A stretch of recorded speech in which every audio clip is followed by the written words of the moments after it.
नमस्कार, मैं महेश चंद्र। आज का टॉपिक है उपमा अलंकार।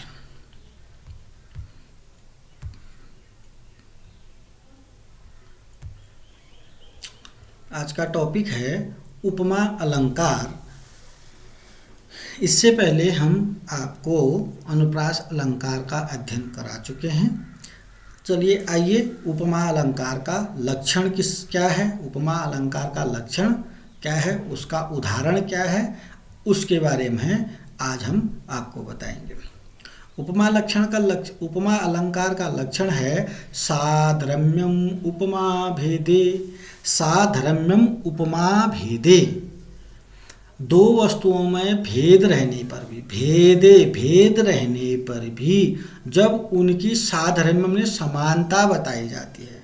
दो वस्तुओं में भेद होने पर भी जब उनमें समानता बताई जाती है तब वहाँ उपमा अलंकार होता है। दो वस्तुओं में भेद रहने पर भी जब उनकी समानता का प्रतिपादन किया जाता है तब वहाँ उपमा अलंकार होता है या उपमा अलंकार कहते हैं। अच्छा, उपमा अलंकार का लक्षण को सबसे पहले याद करना होता है। बहुत छोटा सा लक्षण लिखा है, साधर्म्यम उपमा भेदे। साधर्म्यम उपमा भेदे जब याद हो जाता है तब इसको समझना होता है। इसका मतलब क्या है, दो वस्तुओं में भेद होने पर भी, अब वो दो वस्तुएं कौन है वो हम उदाहरण में समझेंगे। दो वस्तुओं में भेद होने पर भी उनमें साधर्म्य माने समानता बताई जाएगी तब वहाँ पर उपमा अलंकार होता है।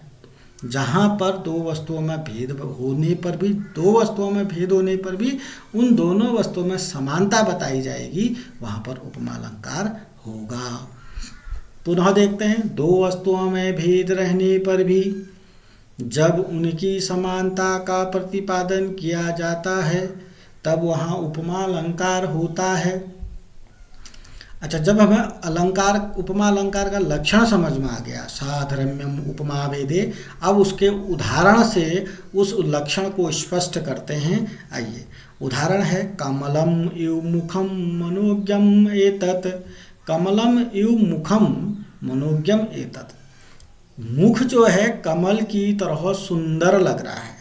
यह मुख जो है कमल की तरह, यू माने तरह होता है, समान, जो हमने यहाँ पर समान बोला था, दो वस्तुओं में समानता बताई जाती है, उसको उपमा अलंकार कहते हैं, बोला था।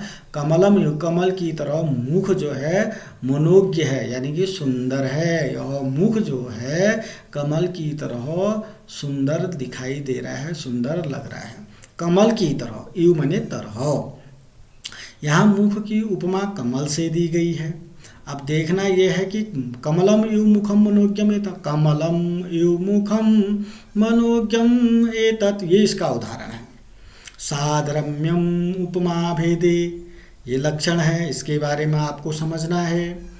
कमलम इव मुखम मनोज्ञम एतत्, ये इसका उदाहरण है। आपको इस उदाहरण के बारे में समझना है। इस उदाहरण का मतलब क्या है, यहाँ मुख की उपमा कमल से दी गई है और कहने का मतलब मुख और कमल की समानता बताई गई है। लक्षण को समझने के बाद, उदाहरण को समझने के बाद अब हम उपमा अलंकार के चार उपादान होते हैं, उसके उपमा अलंकार के चार अंग होते हैं, उनका अध्ययन करेंगे। नंबर 1 उपमान, नंबर 2 उपमेय, नंबर 3 समान धर्म और नंबर 4 उपमानवाची शब्द। अब आपको ये देखना है कि ये जो उदाहरण है कमलम इव मुखम मनोज्ञम एतत्, इसमें चार शब्दों को अलग अलग करेंगे। इन चार शब्दों को यहाँ पर स्पष्ट करने का प्रयास करेंगे, तभी ये उपमा अलंकार कहलाएगा। कमलम एक शब्द हो गया, कमलम। दूसरा शब्द है इव, तीसरा शब्द है मुख, चौथा शब्द है मनोज्ञम। अच्छा, इसमें उपमान क्या है, एक शब्द इसमें उपमान है, एक शब्द इसमें उपमेय है, एक शब्द इसमें समान धर्म है, एक शब्द उपमानवाची शब्द है। आइए देखते हैं, उपमान किसे कहते हैं, जिससे उपमा दी जाए, जैसे कमल, जैसे कमल, उसको कमल को क्या कहेंगे, उपमान कहेंगे। उपमान किसको कहते हैं, जिससे उपमा दी जाए। मुख की उपमा कमल से दी गई है तो उसको उपमान कह दिया गया, जैसे कमल। इस उदाहरण में उपमान क्या है? कमल है। उपमेय क्या है? जिसकी उपमा दी जाए उसे उपमेय कहते हैं, जैसे मुख। मुख जो है उपमेय है। समान धर्म क्या है? अच्छा, समान धर्म वो चीज़ें कहलाएंगी जो मुख में भी है, कमल में भी है। कमल में भी है, मुख में, जो दोनों में समान रूप से पाया जाएगा उसको समान धर्म कहते हैं। जैसे दोनों में समान क्या है? मनोज्ञम। मुख भी मनोज्ञ है, कमल भी मनोज्ञ है। दोनों में समान धर्म मनोज्ञम है।